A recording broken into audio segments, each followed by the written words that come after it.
The sun hung high in the sky, merciless and scorching, beating down on the wide expanse of the desert plains. A lone wind pushed the dust across the barren land, carrying with it the faint scent of sagebrush and dried earth. Beneath the shade of a sprawling oak tree, a woman lay on the ground, her skin bruised, streaked with cuts, and her wrists bound tightly with coarse rope. Her face, smeared with blood and dirt, told the story of torment and suffering. Her body trembled, not only from exhaustion but from fear, as though every breath might be her last. Beside her, crouching in silence, was a man. His sun-leathered face was hidden beneath the brim of his wide cowboy hat, his weathered hands resting on his knees as he studied her with an unreadable expression. A red bandana was tied around his neck, and the weight of his revolver tugged at his hip. Behind him, his horse stood tied to the fence rail, stamping the ground impatiently. The man said nothing at first, his eyes wandered across the horizon as if waiting for something, or someone. The woman's lips parted, her cracked voice breaking the silence. Why are you doing this?" she whispered, her throat raw, the words barely audible. The man's gaze finally fell upon her, steady and unflinching. "Because justice ain't always what the law says it is," he muttered, his tone low, carrying a bitterness shaped by years of hardship. Her chest tightened with panic. "I don't even know who you are," she coughed, straining against the ropes. "You will," he said, pulling off his hat to wipe the sweat from his brow. His eyes, a piercing blue, were filled with shadows of memories long past. "My name is Samuel Hart. And you, whether you admit it or not, had a hand in the death of my brother." Her heart skipped. The name rattled something deep inside her. Hart, she had heard it before, back in town, murmured among the whispers of gunfights, debts, and blood feuds. But she had never imagined being caught in the middle of one. "I don't know your brother," she croaked, her voice cracking under the weight of fear. Samuel's jaw tightened. He reached into his vest pocket, pulling out a worn photograph. He held it in front of her battered face. It was of a younger man, smiling, proud, full of life. "Eli Hart," Samuel said, his voice heavy. "Sheriff in Redstone. He believed in the law, in fairness. But 3 months ago, he was ambushed. Shot in the back outside the saloon. Folks say it was the Miller gang that did it. But I know better. I know someone tipped them off, someone inside Redstone. And I tracked it back, to you." Tears welled in her eyes, not only from pain but from the hopelessness clawing at her chest. "No, you're wrong. I had nothing to do with that. Please, I swear to you, I didn't." Samuel studied her, his gaze hard, though a flicker of doubt lingered in his eyes. He wasn't a man who acted without reason, but grief and rage had a way of twisting reason into something else. For hours, silence stretched between them, broken only by the sound of the wind rattling the branches overhead and the occasional stomp of the horse's hooves. The woman drifted in and out of consciousness, her body weak, her spirit fighting against the shadows of despair. When the sun began to sink lower in the sky, Samuel finally spoke again. "You want me to believe you're innocent? Then you better start talking. Tell me everything you know about the Miller gang.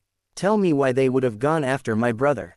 Through chapped lips and shallow breaths, she began to speak. Her name was Clara Morgan. She had come to Redstone 6 months ago, running from her own past, one filled with mistakes and debts owed to dangerous people.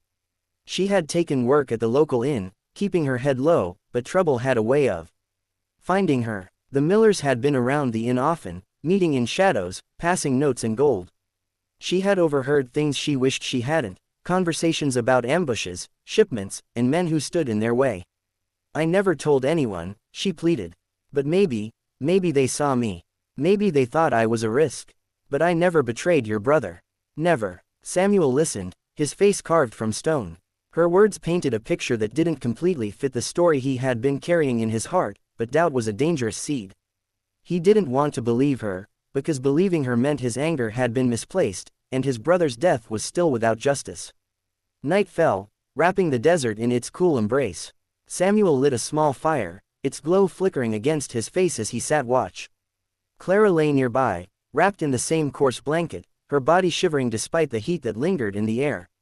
"Why didn't you just hand me over to the law?" she asked softly. Samuel stared into the flames. "Law didn't protect my brother. Law's too slow, too blind. I don't put my faith in it anymore." She turned her head toward him, her eyes catching the firelight. "Then what do you put your faith in?" For a moment, silence hung heavy, until Samuel finally muttered, "In my own hands." But even as he said it, there was a weight in his tone, a quiet battle raging within him. He was a man torn between vengeance and truth, between the need to honor his brother and the fear of condemning an innocent soul. The next morning, Clara woke to the sound of hoofbeats. Dust rose on the horizon, and Samuel's hand went to his revolver. From the east, 3 riders approached, hard-eyed men with rifles slung across their backs.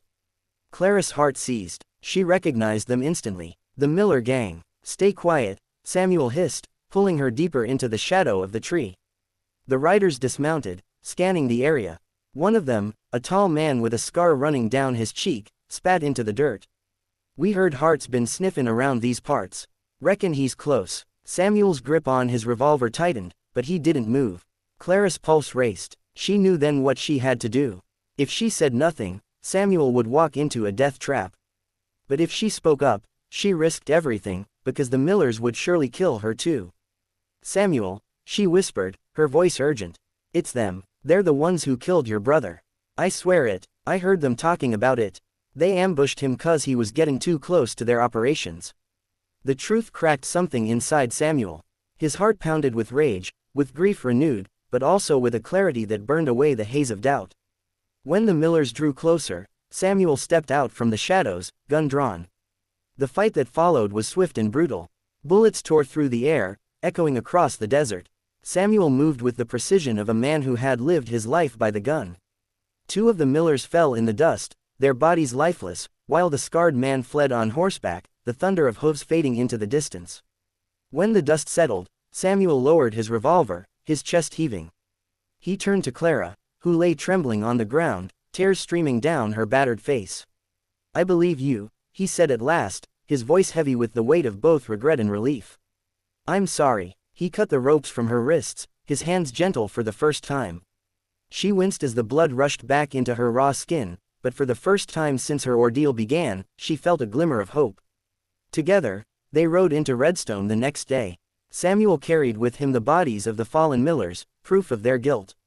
And Clara, though broken, carried the truth that had saved her life. Samuel buried his brother with honor, standing over the grave with Clara at his side.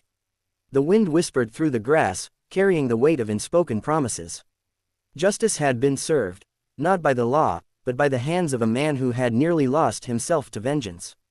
And though the scars of their journey would never truly fade, both Samuel and Clara walked away with something they had not expected to find in the dust and blood of the desert: redemption.